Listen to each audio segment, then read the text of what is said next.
గాయత్రి గారు, జగన్మోహన్ రెడ్డి గారు అయితే బెంగుళూరులో లేదా ఏదైనా ఎవరైనా చనిపోతే అక్కడ శవరాజకీయం చేయడము, లేకపోతే వాళ్ళ నాయకులు అంతకుముందు ఏదైతే చేయరానికి ఘోరాలు చేసి నేరాలు చేసి అవి నిరూపింపబడి జైలుకి వెళ్తున్నారో వాళ్ళని పరామర్శించడం, ఇది తప్ప వేరే ఇదే పెట్టుకోవట్లేదు. సో 2.0 అంటే ఇదేనంటారా జగన్మోహన్ రెడ్డి 2.0? అంటే జగన్మోహన్ రెడ్డి 1.0లో కూడా ఏం తెలుసుకోలేదు, ఇప్పుడు 2.0లో కూడా ఏం తెలుసుకోలేదని అర్థమైంది. ఎందుకంటే ఎక్కడైనా సరే నువ్వు ఒక మంచి మనిషికి వెళ్ళి నిలబడ్డావంటే అది మంచితనం అంటారు. ఒక నేరస్తుడిని, అమ్మనా బూతులు తిట్టేవాడిని, ఆఫీసుల మీద దాడి చేయించేవాళ్ళని, మనుషుల మీద దాడి చేయించేవాళ్ళని, ఎస్సీలని చంపించే వాళ్ళని, నీ ఇంట్లో బాబాయిని చంపుకునేవాడిని, అంటే ఇలాంటి నేరస్తులందరినీ మరి రౌండ్ ఆఫ్ చేసుకొని సర్కిల్ చేసుకొని పక్కనే పెట్టుకొని ఎందుకు తిరుగుతాడేనో నాకు అర్థం కాదు. కానీ వరుసగా వెళ్ళి నేరస్తులు పలకరిష్టం ఏదైతే ఉందో, ఈరోజు వంశీ అవనండి, ఇంతకుముందు నందిగాం సురేష్ అవనండి, అంతకుముందు బోరుగడ్డ అనిల్ అవనండి, వీళ్ళ చరిత్ర ఏంటో వాళ్ళ ఏరియాకి వెళ్ళి ఒక్కసారి మరి ఈయన ఒక్కడికే కళ్ళు కనపడవా, లేకపోతే రాష్ట్రం అంతా మరి ఎందుకు న్యూస్ ఫాలో అవడం నాకు అర్థం కాదు. కానీ బోరుగడ్డ అనిల్ లాంటి, లేకపోతే వల్లభనేని వంశీ లాంటి, లేకపోతే నందిగాం సురేష్ లాంటి వెనకేసుకు రావటమే కాకుండా వాళ్ళ ఉత్తములు సౌమ్యులు అని ఈయన సర్టిఫికేట్ ఇవ్వటం, వాళ్ళకి ఏదో అన్యాయం జరిగిందని అబద్ధాలు చెప్పటం, ఇంకెంతకన్నా సిగ్గుచేతనం ఉండదండి.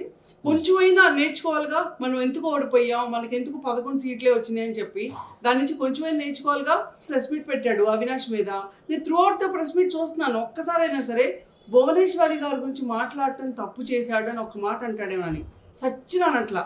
పైగా ఆయన మాట్లాడేంటండి, ఆయన అందంగా ఉంటాడు, ఆయన అందాన్ని చూసి ఈర్షపడి అరెస్ట్ చేయించామా, మరి ఈయన ఎందుకు వదిలేసాం బయట, ఈయన అసహ్యంగా ఉంటాడనా, ఈయన ఎందుకు అరెస్ట్ అవ్వాలి ఇప్పుడు దాకా, ఈయన అసహ్యంగా ఉంటాడు కాబట్టి వదిలేసాడు, ఈయన ఒప్పుకుంటున్నాడు ఏంటి, జగన్మోహన్ రెడ్డి అసహ్యంగా ఉంటాడు వంశీని అందంగా ఉంటాడని ఒప్పుకుంటున్నాడు ఏంటి, ఈ చిన్నపిల్లలు కూడా ఇంతకన్నా బెటర్గా మాట్లాడతారు కదండి. ఒక సీఎం హోదాలో 5 ఏళ్ళు ఉన్న నువ్వు ఇంత దరిద్ర కూడా ప్రెస్ మీట్సా, అసలు ఎందుకు అరెస్ట్ చేయడం నీకు కేసు తెలుసా కనీసం. ఒక ఎస్సీని ఏది మామూలుగా అలయన్స్ ప్రభుత్వంలోనే అంత సాహసం చేసి నీ మీద ఉన్న కేసు వెనక్కి వెళ్ళిపోవాలని చెప్పి ఆ ఎస్సీని తీసుకెళ్ళి వైజాగ్లో కిడ్నాప్ చేస్తే ఆలోళ్ళు వచ్చి మా ఇంట్లో మా పలానా మనిషి కనపడట్లేదని చెప్పి కంప్లైంట్ ఇస్తే అప్పుడు మొత్తం సీసీ కెమెరాస్ అన్నీ తీస్తే నీ మనుషులు నీ పేరు మీద కార్ రిజిస్టర్ అయిన మనుషులు వచ్చి అతన్ని కోర్టు నుంచి పట్టుకెళ్ళటం అందరూ చూశారు. అవన్నీ ప్రూఫ్లు ఉన్నాయి కాబట్టి ఈరోజు కేసు అయింది. నువ్వేదో కక్ష సాధింపు కోసం పెట్టావు, ఏ కక్ష సాధింపు అండి, ఏ కక్ష సాధింపు కోసం పెట్టేటట్టు ఈ పాటికి జగన్మోహన్ రెడ్డి ఉండాలి జైల్లో, విజయసాయి రెడ్డి ఉండాలి జైల్లో, సజ్జలు ఉండాలి జైల్లో, పెద్దిరెడ్డి ఉండాలి జైల్లో, ఎందుకు లేరు ఇంకా వాళ్ళందరూ. మీరు చేసిన దరిద్ర కూడా అన్యాయాలని ఈరోజు లిస్ట్ అవుట్ చేస్తే జనాలందరూ అవాక్ అయిపోతున్నారు, ఏంటి ఇంత చేశారా అని చెప్పి.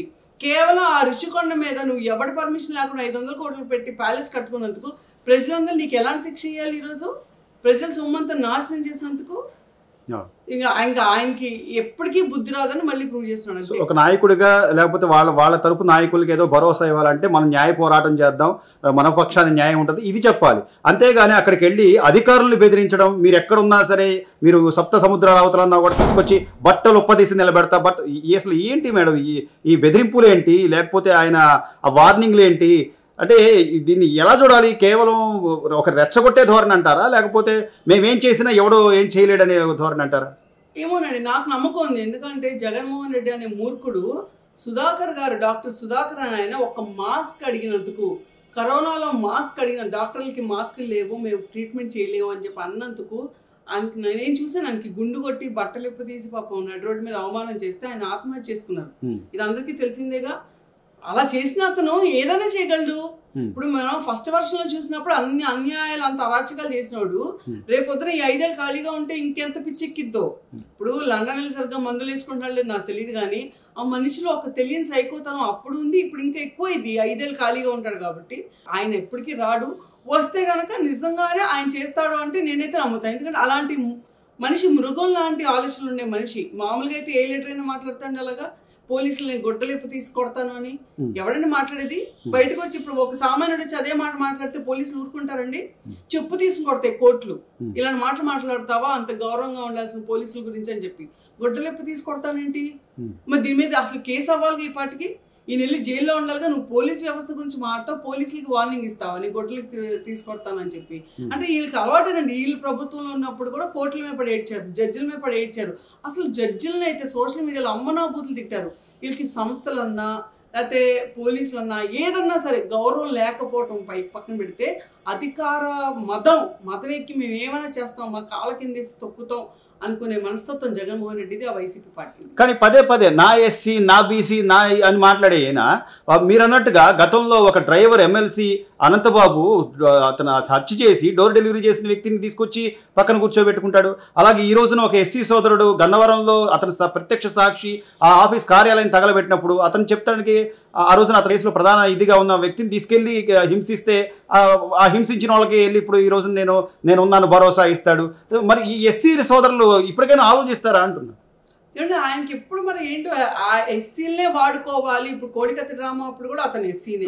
దాని తర్వాత ఆయన ఎలక్షన్ క్యాంపెయినింగ్ వచ్చినప్పుడు నా మీద రాయపడిందని చెప్పి లోపలేసి కుమ్మింది కూడా ఒక ఎస్సీ కుర్రోడ్ని, అది కూడా చిన్న కుర్రోడ్ని. ఎవరు చేశారో ఏంటో తెలియదు. గులకరాయ్, జస్ట్ గులకరాయ్ కేసులో హత్యాయత్నం కేసు పెట్టించి చిన్న పిల్లోడిని అక్కడ పెట్టుకున్నాడు, జైల్లో పెట్టి హింసించారు వాళ్ళు. నువ్వు మాట్లాడుతున్నావా ఎస్సీల గురించి, బీసీల గురించి? ఏమాత్రం 1% అయినా సిగ్గున్నా, బుద్ధున్నా వెనక్కి తిరుగు, నీ చరిత్ర నువ్వు చూసుకుంటే నీ మొహం మీద నువ్వే చూసుకుంటావు. అది సాధ్యమైనా అవ్వకపోయినా. అంత దరిద్ర కూడా చరిత్ర ఆయన మళ్ళీ ఎస్సీల గురించి మాట్లాడతాడు. అంటే ఎందుకు మాట్లాడుతాడు? ఇప్పుడు ఉండే ఎగ్జాంపుల్ చెప్తాను. నా అంటే అక్క చెల్లెళ్ళు, అమ్మలక్కలు ఏదేదో అంటూ ఉంటాడు.